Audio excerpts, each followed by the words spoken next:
बिहार की सियासत का इस साल का सबसे विवादित बयान रहा भगचोनहर। बिहार में 2 सीटों पर उपचुनाव हो रहे थे, जिसको लेकर सियासी पार्टियां तैयारियों में जुटी हुई थी। लेकिन इसी बीच कांग्रेस और आरजेडी के बीच में तलखी बढ़ी और दोस्ती टूट गई। ना सिर्फ दोस्ती टूटी बल्कि तलखी जुबान भी हो गए। और इसी कड़ी में लालू प्रसाद यादव ने चुनाव प्रचार के पहले ही कांग्रेस के प्रभारी भक्त चरणदास को भगचोनहर कर दिया।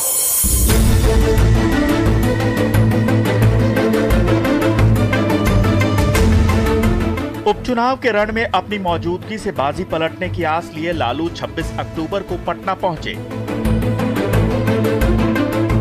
लेकिन दिल्ली से अपनी पटना रवानगी से पहले ही लालू ने कांग्रेस के प्रदेश अध्यक्ष भक्त चरणदास को भगचोनहर दास बता दिया।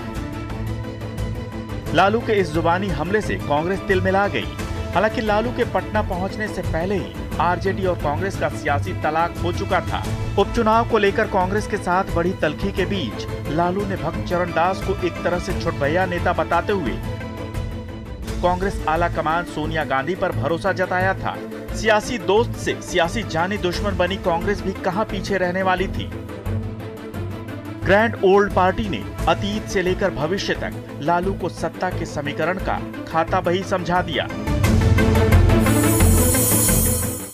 पूर्व सीएम जीतन राम मांझी बिहार की सियासत का वो चेहरा जो आए दिन सियासी तूफान के केंद्र में होता है। ऐसा कोई दिन, हफ्ता, महीना नहीं गुजरता जब उनके बयान पर सियासी बवंडर ना खड़ा हो। अपने बयानों के विस्फोट से जितना नुकसान मांझी पहुंचाते हैं, उतना तो शायद आईडी विस्फोट से भी नहीं होता। साल के आखिर में 19 दिसंबर को मांझी का एक और धमाका ब्राह्मणों पर हुआ।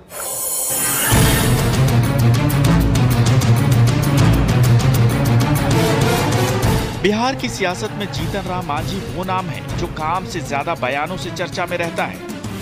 19 दिसंबर को मांझी ने ब्राह्मणों को लेकर विवादित बयान दे डाला और उनके लिए अभद्र भाषा का इस्तेमाल किया। सिर्फ ब्राह्मण ही नहीं, उन्होंने सत्यनारायण भगवान की पूजा पर भी सवाल खड़े कर दिए। जब मांझी की अभद्र भाषा पर विवाद बढ़ा तो उन्होंने इसके लिए फौरन माफी भी मांग ली। मगर माफी मांगते हुए उन्होंने एक और नया विवाद खड़ा कर दिया। जब बवाल ज्यादा हुआ तो मांझी ने डैमेज कंट्रोल करने की भी कोशिश की और पटना स्थित अपने सरकारी आवास पर ब्राह्मण दलित एकता महाभोज का आयोजन किया।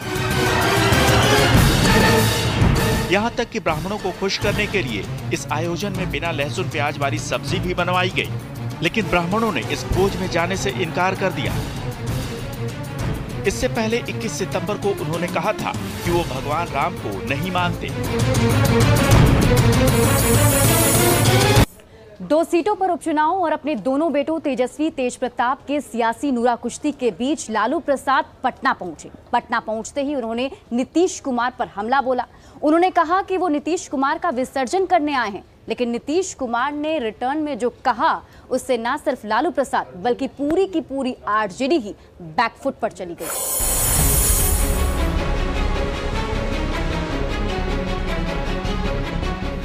ये लालू यादव को नीतीश कुमार का जवाब था। नीतीश ने ये सियासी मिसाइल विसर्जन करने वाले लालू यादव के बयान के जवाब में चलाई थी। उन्होंने कहा कि लालू जी चाहें तो गोली ही मरवा दें। नीतीश जी का विसर्जन करने के लिए छोड़िए न, कर दे, गोलियां मरवा दे। सबसे अच्छा यही होगा। रोजगार का मुद्दा, बाकी कुछ नहीं कर सकते। अगर चाहें तो गोली मरवा सकते, और कुछ नहीं कर सकते। नीतीश का यह बयान लालू के उस बयान के जवाब में आया जिसमें लालू ने कहा था कि वो दिल्ली से पटना नीतीश कुमार का विसर्जन करने के लिए आए हैं। लालू ने कहा था कि 2 सीटों पर जो उपचुनाव होने वाले हैं, उसके लिए पहले ही तेजस्वी यादव ने सरकार की नाक में दम कर रखा है और जो बच गया है उसका विसर्जन करने के लिए वो दिल्ली से पटना पहुंचे हैं। इस बयान से अक्टूबर के आखिरी में सियासी पारा जून की तरफ चढ़ गया। –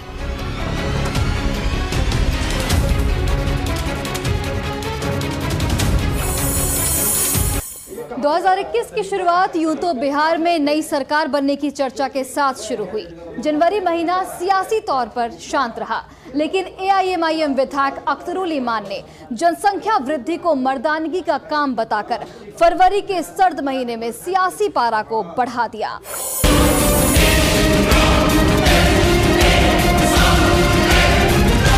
24 फरवरी 2021 को AIMIM विधायक अख्तरुल ईमान ने जनसंख्या नियंत्रण को लेकर आग लगाने वाला बयान दे दिया। उन्होंने विधानसभा में प्रजनन दर पर चर्चा के दौरान कहा कि आबादी वृद्धि तो मर्दानगी का काम है, जिसमें दम है वो बढ़ाए। उनके इस बयान के बाद बवाल मच गया।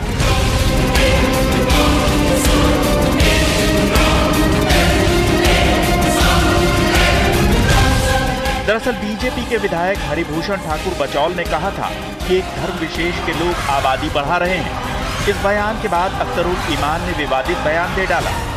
यही नहीं, बवाल बढ़ने पर अगले दिन यानी 25 फरवरी को अख्तरुल ईमान ने कहा कि कुत्ते पालने वाले जनसंख्या नियंत्रण पर बात न करें।